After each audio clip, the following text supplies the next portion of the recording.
Yeah. Tour locations. Part 3 is about the world tour, anyways. So. Okay.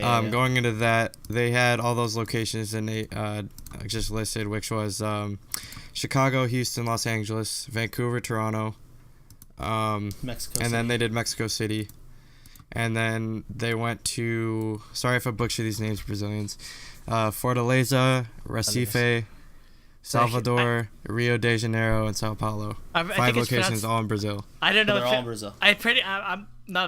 I'm not 100% sure, but they pronounce it weird, like it's Recife or something like that. I don't know. They do weird. Yeah. They do like, because it has like the C with like the squiggly thing underneath it, right? Yeah, I don't know, like that. Brazilian Portuguese has like funky pronunciations. Yeah. So it was part 2 that I was thinking of, because I know part 2 has other countries other than Brazil.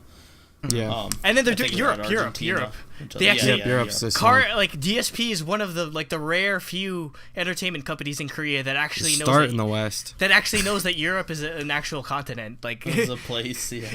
other than now KCON Paris. Mm-hmm. Yeah. They got people go there.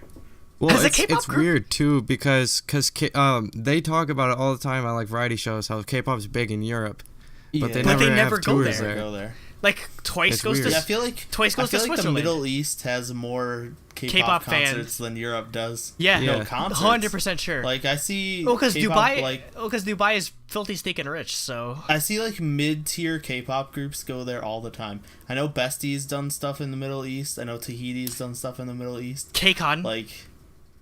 Yeah, well, no, like KCON not even Dubai. KCON, just like fan meets and concerts, like which is ridiculous because Europe gets nothing. Well, because Dubai and like that part of the UAE is just all rich people, so it's easy money. It's really easy money.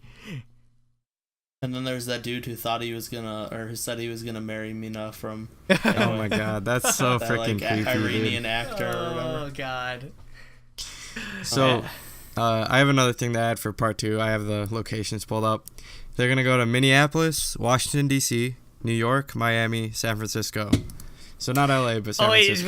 We have to mention. Okay, yeah, so when we went to Toronto at the fan, or at the High Touch, or the photo that we got to take with KARD, I asked BM like, how'd you guys like, promise me you'll go to New York, right? He's like, New York. He's like, yeah, for sure. He didn't lie to me. They ended up going. They're gonna go to New York at some point.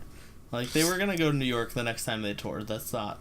Yeah, because that was a huge omission from their first tour, and I was surprised that they didn't end up going to New York, but it was cool that we got to see them in Toronto. So. Mm-hmm. So also, this wasn't on the Mnet intro or whatever. How they said they're going to America and Europe. They're also going to Argentina, Chile, they mentioned it, and Peru. I didn't see that. I'm pretty sure it was in the Mnet video. No, not in the Mnet or did intro it show thing. The old ones? Did it show? No, it showed the old ones and then it showed the new ones. But surprisingly, a lot of there's a lot of Peruvian K-pop fans. I see a lot of in like the comments are he's like, oh, greetings from Peru or whatever. So I can see people commenting Brazil. Like just all they said is just the word Brazil. PR. Yeah, I might just be remembering the. And I don't see what the European locations are, so I'll find those. Wild card in Europe. I'm so tempted to drive to Minneapolis to go see him again. It's like a 10-hour drive.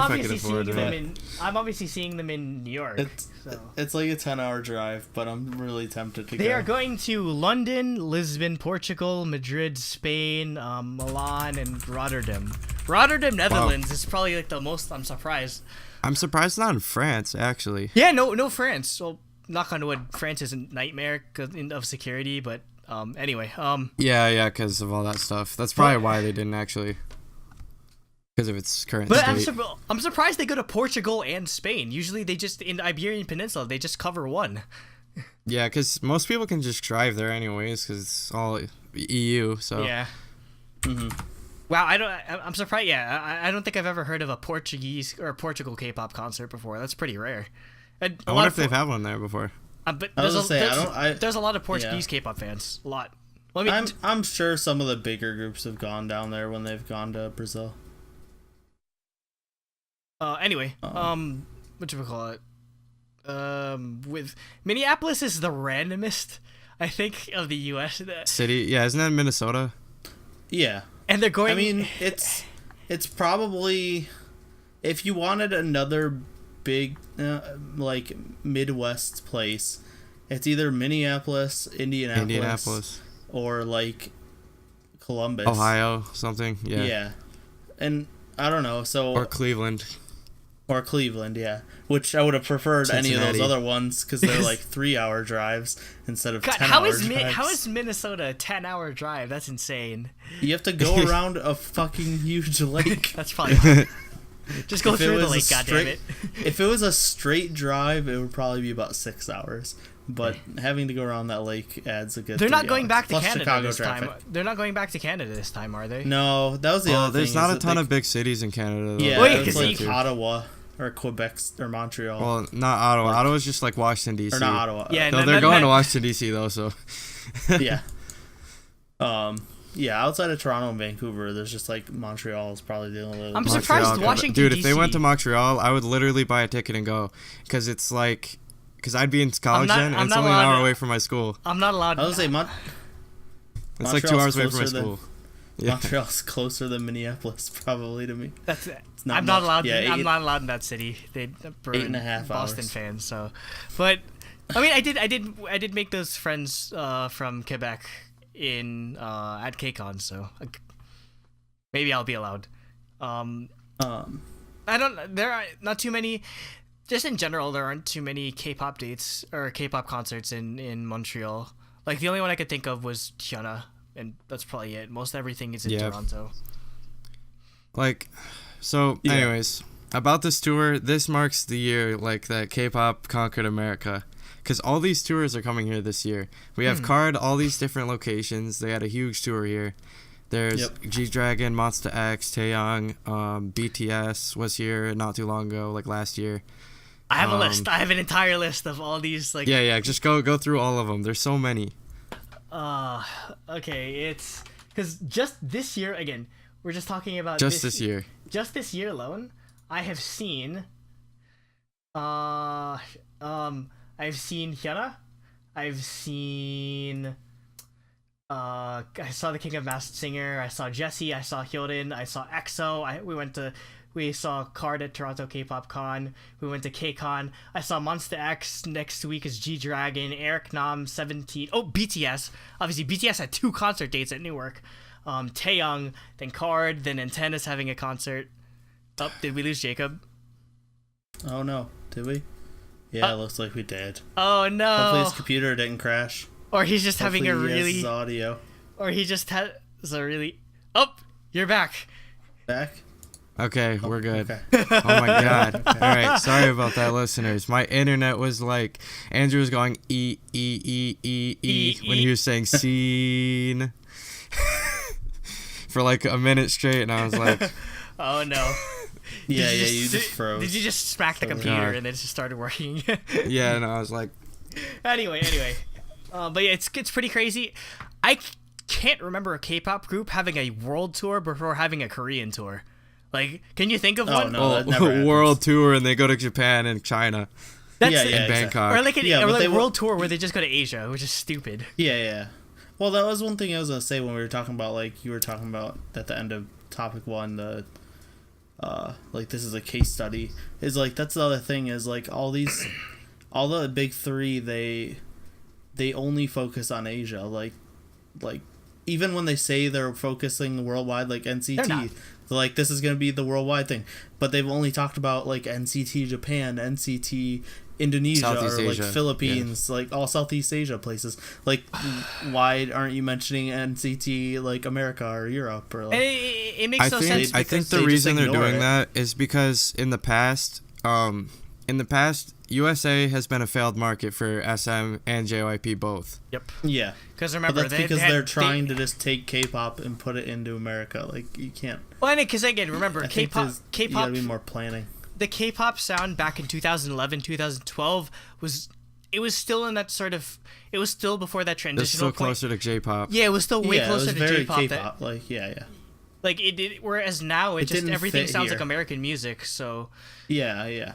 And I mean, like, yeah, I don't know why they do it, but I mean, they should, because there's more K-pop fans in America, probably, like internationally, like maybe than most other countries. In Korea, like probably just because of like because of the mass population. Just because of like logistics. There's like 200 million people in the United States.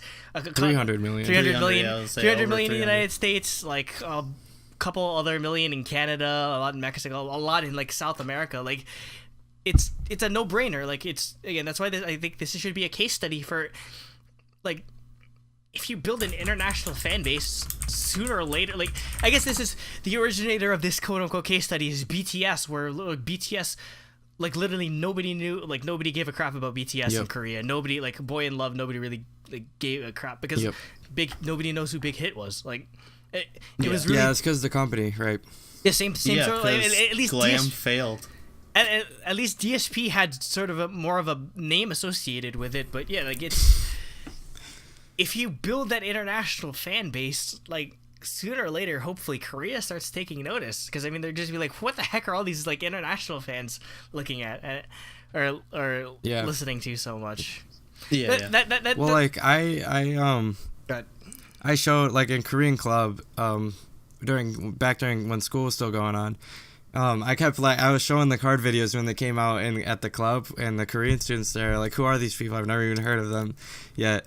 Though, like, they were brand new still, I get that, but, like, all of us that were, like, international, like, us that were Americans in the club, like, all of us already knew who KARD was, because everybody, it was all over the place. Yeah, because that's always the interesting thing where, well, much like anime, or, like, any sort of, like, Asian sort of medium that's popular internationally, obviously the international fans are going to have a way bigger investment, because it's a niche, it's sort of a niche, like, hobby, whereas opposed to like Korea or Japan, cult following. Where it's sort of pretty much everything that's like whatever like the cream of the crop is that's what everyone listens to basically. So it's like comparing like my knowledge of American music to a Korean citizen's knowledge of K-pop. Like I don't know, like Ed Sheeran was in Game of Thrones, and I had no idea it was him because I have no idea what he looked like. I Ed Sheeran's only knew his music. Not gonna lie, like he's amazing. But yeah, like everyone was complaining about his cameo being too long in Game of Thrones. I had no idea it was him because I had no idea what he looked like. I've only only song I know of Ed Sheeran is "Shape of You" because of Produce 101. I know an Ed Sheeran song because of. I'm not caught up on Game of Thrones, so like, say I was like at your house for some reason while you were watching, I'd walk by and be like, "Oh, it's Ed Sheeran." You'd be like, "What?" Oh shoot! Shape of You is not on Real Time Charts top 10 anymore. Wow! After like 4 months, it took it that long to get off. Again, Ed Sheeran has to do a concert in Korea, and then he's just gonna be so confused as to why Shape of You is so popular. Or actually, that'd be cool if he. It's still pretty popular here though. Yeah, no, because Shape of You is a good. Ed Sheeran does good songs. Yeah, it's a good song. Yeah, it is talented. But anyway. I'm just saying, like, I know it because of K-pop. Like, I don't know anything about American pop music. But and like most Koreans aren't gonna follow. They're gonna know like SNSD. Like, I know the biggest people. Like, I know Kanye, and I know, I don't know, like, Beyonce and stuff. Like, people would know SNSD and BTS, but it's like how I don't know. Or it's like how I don't know. People in like Korea and Japan might be really into like American hip hop, and they might know like really super like underground exactly. type of artists. That whole like foreign appeal obviously is why like they're just more willing to put like more than just like a base level knowledge into or like dedication into it. I think it's because it's cool. It's something that you can get into and be interested in. It's like something different that it's your exotic. friends aren't into. You know? Yeah, the appeal of exotic. It's the same throughout any culture, just like how like Americans are obsessed with Asian culture, Asians are obsessed with European culture or whatever. It's like a giant the Europeans circle. are obsessed with American culture. So the world keeps on spinning or whatever. So, yep. The year is 2021. America is back in Afghanistan, and you, soldier, are about to get a well-deserved vacation. What better way to spend it than with some of your Korean Army pen pals, Jung and Eunji? Pyongyang is just a suburb of Seoul, right? Okay, we're stopping right there because Jung Eunji is a pink.